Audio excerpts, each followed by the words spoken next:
Yang harus kita ketahui adalah yang dilihat oleh Allah Ta'ala itu adalah iman seseorang. Jadi iman itu yang tahu Allah, bukan kita. Iman itu yang tahu Allah, bukan kita. Tetapi dari kalimat tersebut kita harus memahami Allah.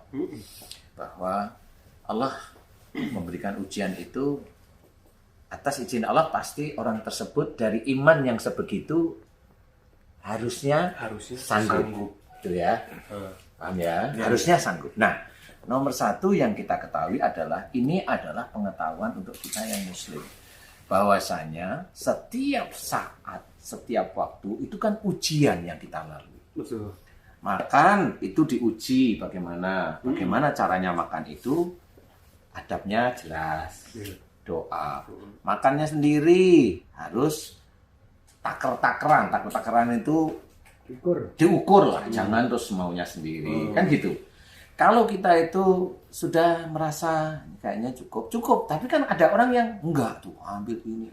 Nah itu dia diuji dengan makanan itu, sebenarnya dia bisa, tapi yang menjadikan orang itu tidak bisa itu apa? Nafsunya. Jadi orang itu yang menjadikan dia itu merasa tidak mampu itu nafsunya dia sebenarnya, Mas. Nah ini padahal nih teman-teman nih. Itu pun ujian ya Pak Ustadz ya? Loh iya, nafsunya itu juga ujian. Orang kan kalau dengan kata-kata ujian tuh lebih ke musibah ya Pak, misalnya lebih kepada hal-hal yang besar gitu ya, nggak bisa bayar leasing gitu.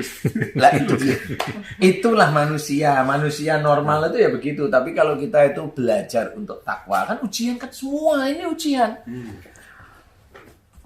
Nggak bisa makan ujian, kelaparan ujian, kehilangan jiwa ujian, ya kan? Kemudian dikatakan juga buah-buahan. Buah-buahan itu kan jarang sekali dibahas. Buah-buahan itu sesuatu yang memberikan nikmat, enak, nyaman, manis, kenyang. Itu nikmat, itu rezeki dalam bentuk salah satunya harta. Ya. Selain harta itu apa? Ya istri yang cantik, suami yang ganteng, nggak taunya nih soleh, soleha, kan gitu nih. Ini kan ujian sebenarnya. Nah orang itu tidak pernah melihat itu ujian dari Allah Ta'ala. Nah yang tidak kuat itu nafsunya. Akhirnya ngomong, nih istriku solehah, dia hafidhoh. Akhirnya dia begini. Akhirnya yang dia munculkan bukan Allahnya tapi sombongnya. Nyombongin istrinya. Banggain istrinya. Lah dia nggak kuat sebenarnya.